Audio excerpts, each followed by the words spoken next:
le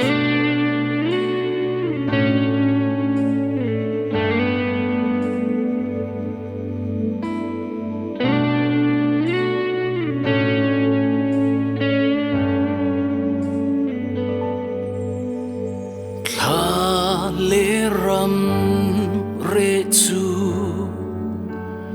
loma khatin ram ro te chul lim min lal pa ro pui eng ve an mu hun lom takin tlan tu fakin nan sai don si lam lian thiang lim na con ngã chua lâu na in kha asar ngai to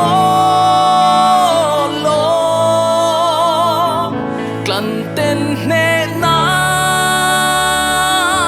la sa sai vori Zion klang kho pui moi kan kheng don si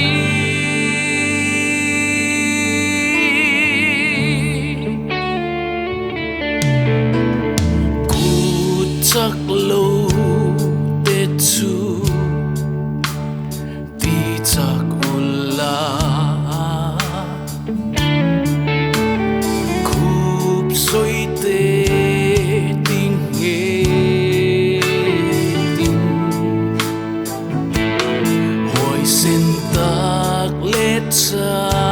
sakta inom mula nena chulalpan kanta na tiang tosi lam liang thiang lim na con nga chua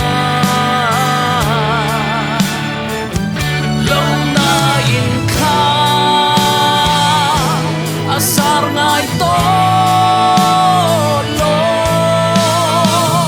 tan ten ne na la sa sai vori Zion kang kho pui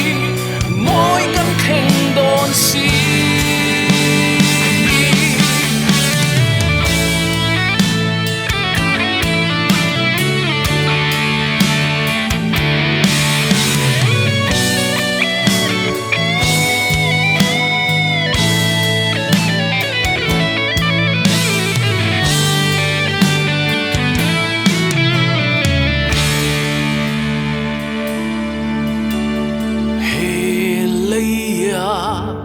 hian zong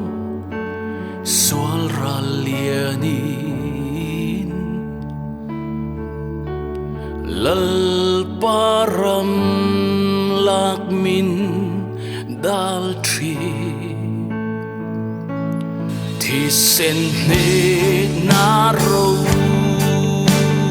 pui nay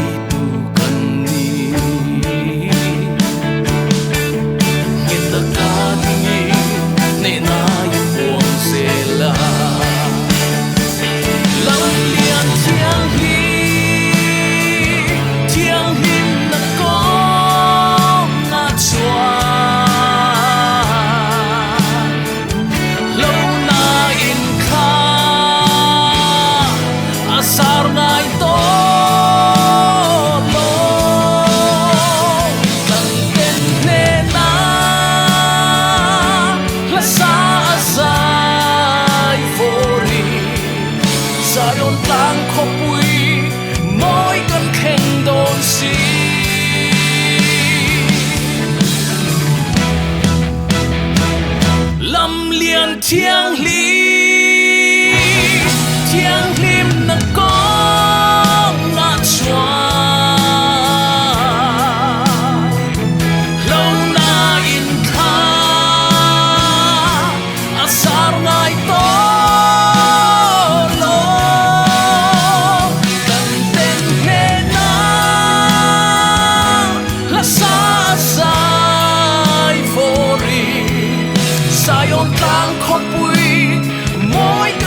se